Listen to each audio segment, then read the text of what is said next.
जय जगन्नाथ सांग मैंने आज आम बापा कहले जे चकुली पिठा कर बहुत दिन है खाइने से आम चाउल को गुंड कर आण धरिकी भल भाव में फेंटी नहीं गले फेंटी नहीं सारापर स्वाद हिसाब से लुण देकी आउ थे आम फेंटी दबा भल भाव में आम यही टाइप गोल की भल भाव में रखीदे।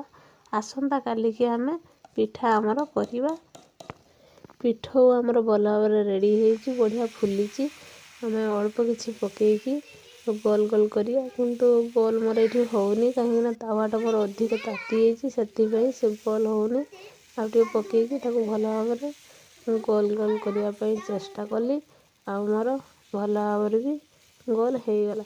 आपण मानक जदि यही भिडटी भल लगी था निश्चित भाव लाइक शेयर सब्सक्राइब गोटे करेंगे।